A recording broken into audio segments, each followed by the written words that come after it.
Dearly beloved, we are gathered here today. That is such a cliche, and it's the way most eulogies start in the movies, so I thought I should start mine this way too. The hard part is that this eulogy is for my dad.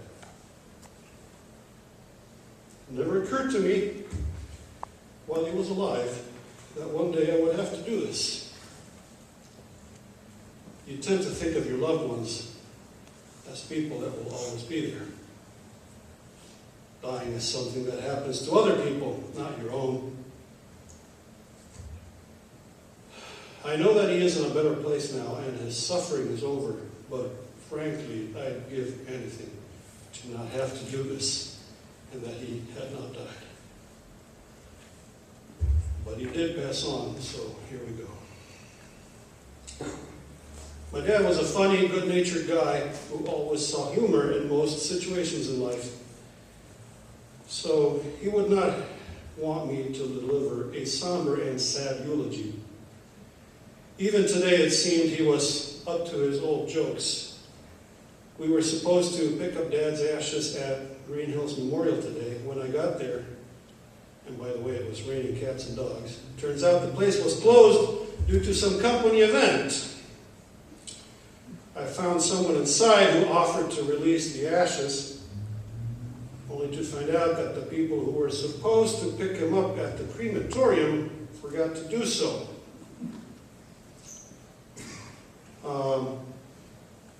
After picking up my dad at the crematorium, we came to find out that they didn't have his urn, so we have this very glamorous box. Well, we managed to bring him over, but it made for an interesting afternoon. Thanks, Dad. Most of the people present here today knew him personally. To us, he lives in our memories. When we think of him, it seems as real as if he were still alive. But when this generation passes, he will quietly slip into history and will only exist in photographs. To my grandkids, who have not yet been born, he will be this wide-haired guy in pictures, their great-grandfather Carlos. Which will be sad because he was an interesting guy and led an interesting life. Most of his life is not recorded anywhere. It just exists in stories told at family gatherings. As the years go by, he will be mentioned in the occasional anecdote as he slowly fades from our memories. So I thought it would be fitting to mention some of the highlights of his life one last time. Born to German parents in Argentina on December 15, 1931, he spent his childhood in Buenos Aires. My grandfather owned the only company ever to make micrometers in Argentina, a specialized type of measuring instrument. This is where my dad did his apprenticeship, learning to be a precision machinist. Because my grandfather thought that his kids would inherit the company, and attending high school at the time was not mandatory, he did not require them to go to high school. After having been drafted and serving in the military for a year, he realized that the lack of high schooling was a barrier in his life, and he went on to go to night school while he worked during the day, managing to complete a 5-year program in under 3 years. Mom says he did this because he was in a hurry to marry her. After doing different things, including running a farm, he decided to emigrate to the United States, where I was born. During his stay here, he worked his way through college at nights, becoming a mechanical engineer. When I turned 7, he decided to go back to Argentina, where he slowly worked his way up to plant manager.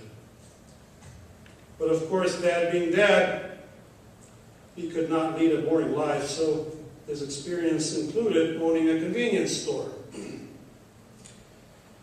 In 1983, circumstances convinced him he would be better off returning to the United States, where he worked as an engineer and finally opened his own company, Delta Engineering, where he worked until 2 months before his death.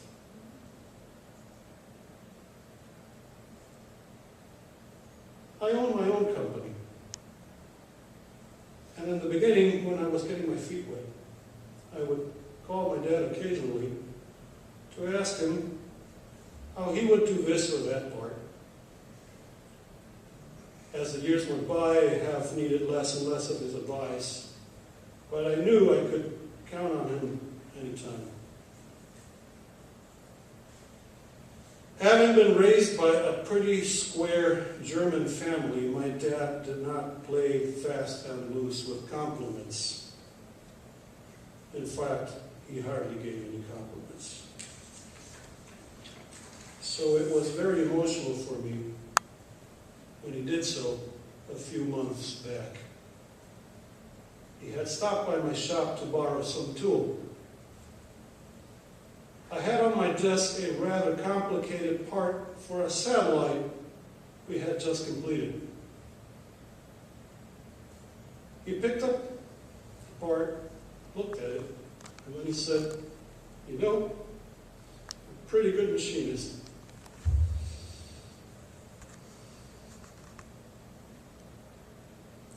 I don't think of myself as a machinist, but knowing my dad, it was a big deal for him to muster the courage to say this. So it will be something I will carry with me for the rest of my life.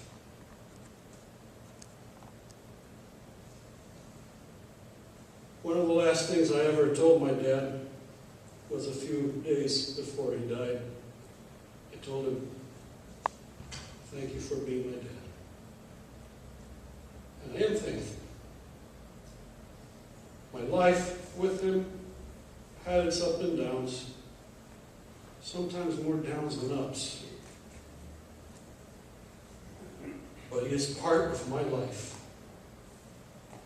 And he is partly responsible for who I am today. So he may have passed away, but he will be with me for the rest of my life.